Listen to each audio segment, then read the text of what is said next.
Stacy Jones with Sanford Health. Today we're visiting with members of the Sanford Haitian Relief Team who just returned from the Dominican Republic after spending some time there helping with the relief efforts. I'd like to start with you, Rich Adcock, with Executive Vice President with Sanford Clinic. Tell us a little bit about your experience there.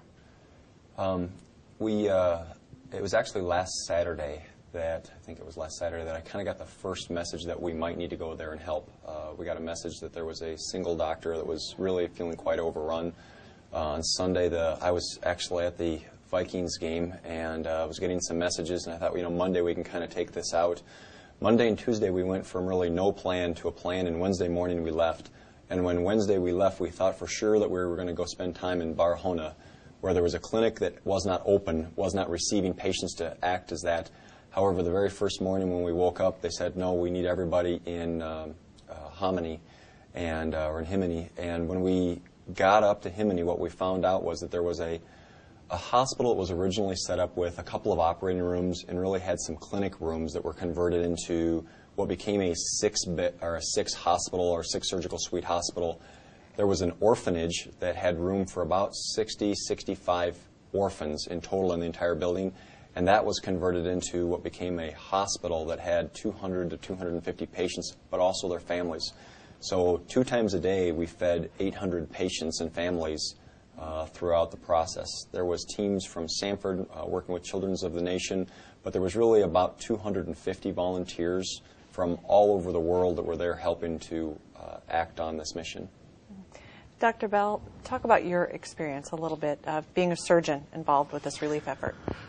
Well, as is often the case in these sort of mass casualty situations, the epicenter of the earthquake being in Port-au-Prince and the clinic at Hominy being about 35 miles away, those who survived and made it to the clinic primarily had orthopedic injuries, a lot of broken femurs, a lot of broken lower legs, a lot of upper extremity injuries.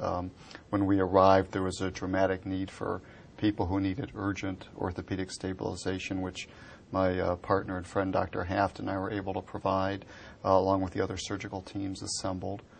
Quickly, however, we had taken care of most of the patients who were there, and then I think we turned our attentions to organizing the entire operation, to which I think we're the only team that was smart enough to bring along an administrative staff to help us get that going for us. And then we also had the opportunity to travel back into Haiti to transport patients back to our facility so we could take care of more deserving patients. Was the experience what you expected it would be? I think fairly much so. I had a long period of service in the military and had been through some of these evolutions before. I think it was what I thought it was going to be. I was totally overwhelmed by the scope of the involvement, the number of casualties, the severity of the casualties, just beyond any prior experience I've had. Rich, what do you want the Sanford and Merit Care family to know about what went on down there? As I said earlier when we were talking with the media, I think first thing I want everybody to know is that the support and the organization we work for is something we should all be proud of. We were fortunate enough to be members that got to go down there and represent the organization, but it was very much a large team effort. There was not a single person, and the fact that we're here now is just we're really representing the organization, trying to let everybody know. The biggest thing I'd like everybody to know is we really went down there with a specific mission to set that out, and we thought we'd be successful if we accomplished that. I would say we accomplished that plus a lot more. So I would call this a very successful mission. We treated a lot of patients and families.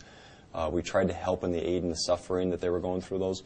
But I hope and I do believe that through working with a lot of volunteers and a lot of teams that we're able to put some structure in place, that in both in Hominy and in Barahona, they'll be able to sustain this for a much longer period of time.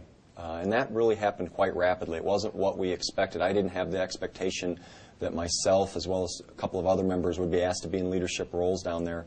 We were there about an hour and a half trying to understand what the lay of the land was, and it was very chaotic, trying to get our arms around what was going on down there. And when I could kind of get a semblance of who was in charge and what they were doing, I asked if I could just spend some time with them so I could figure out how to plug our team into there. Because our mission, very selfishly, was go there and make an impact, be able to help something that was sustainable from those. And so I needed to get some way of getting us plugged into it. through a conversation, we were literally at what was a makeshift whiteboard that had an org chart on it. We started talking about how do we fill in some of the holes so we could say where can we take some of our surgical care and nursing care, in other words, and plug them in on some of those. And one of the first things they asked as they went through, they said, good, we'd like you to be the incident co-commander. And I kind of took about 30 seconds and paused and said, okay. Wasn't exactly what I thought we'd be doing because I really wanted to make sure that my first responsibility was the team. We could take care of them, but it was obvious that was something that needed to be done. In the process of that, I asked Mark Johnston to be the director of the logistics for the whole place and Dr. Doug Bell to really run the surgical operation. And in doing that, I don't think the three of us had any idea of the scope or the magnitude of what that would involve from those. And as I said, I'm really honored and proud that as an organization we're able to have the support of our leadership to be able to say, yes, we want to go do this, and that we're able to go down there and make such a big care clinically for the families, but helping them hopefully leave something behind that will be able to sustain itself and keep going over not just one location in Hominy, but also in Barahona as well.